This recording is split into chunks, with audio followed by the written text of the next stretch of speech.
tidak mengatakan kata-kata kosong, memberi pengampunan kepada mereka yang bersalah kepada kita, kemurnian hati, dan mencari kerajaan Allah di atas segala sesuatu.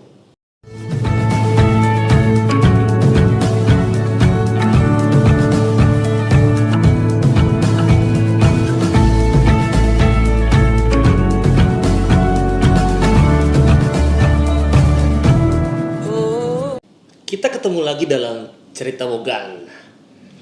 Teman-teman, apakah Yesus mengajarkan kita berdoa? Jawabannya pasti ya. Bagaimana cara menjelaskannya?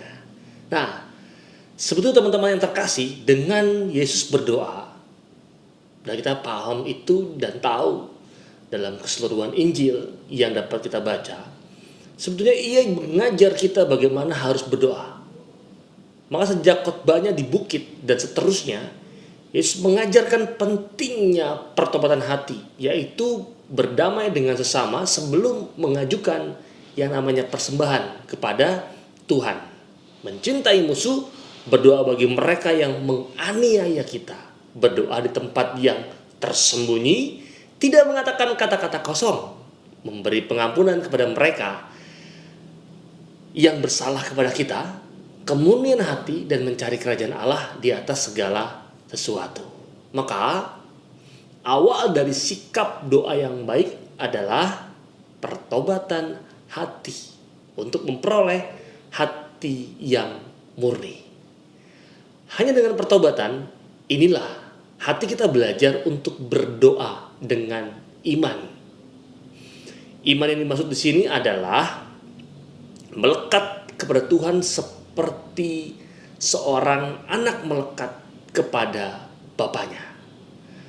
Maka iman lebih daripada sekedar perasaan ataupun pengertian.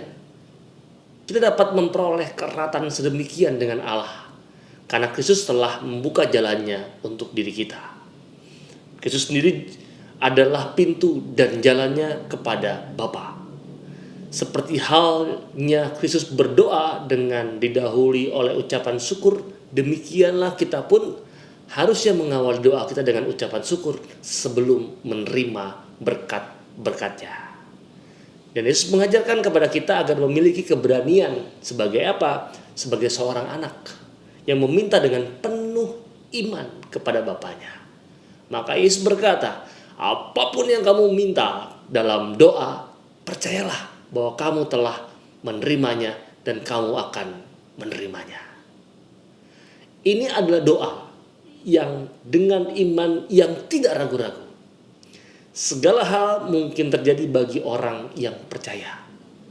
Selain itu, teman-teman terkasih, doa atas dasar iman tidak saja merupakan doa yang menyerukan Tuhan, Tuhan, tetapi doa yang menyerahkan segenap hati kita kepada kehendak Allah Bapa.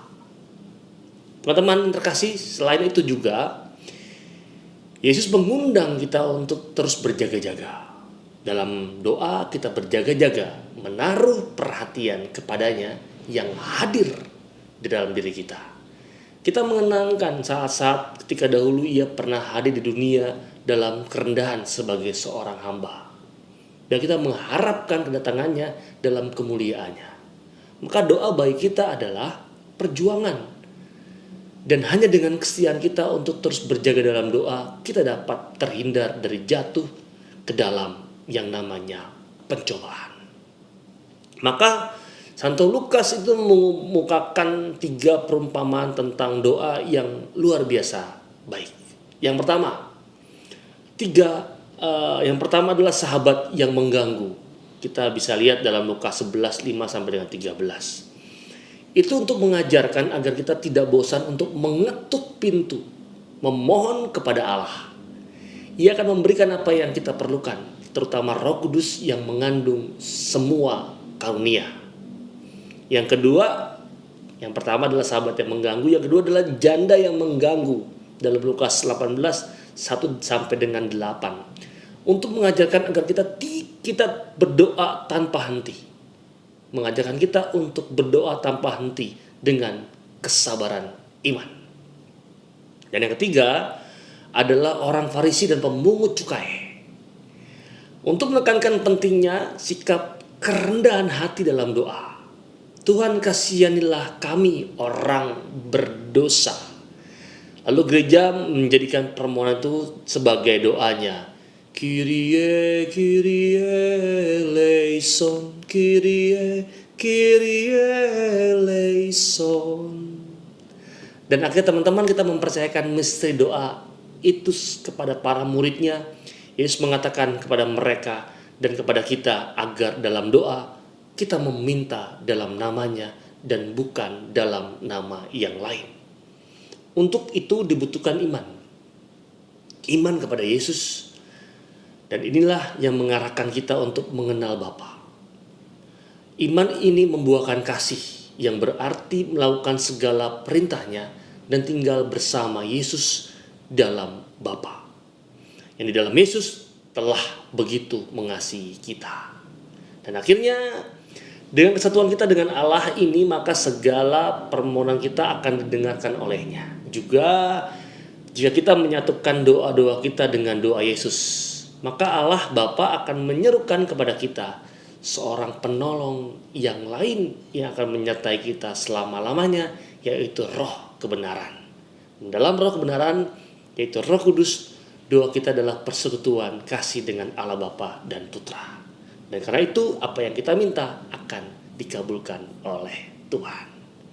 Bagaimana Yesus mengajar kita berdoa, itulah yang diajarkan oleh Yesus kepada kita tentang hal berdoa.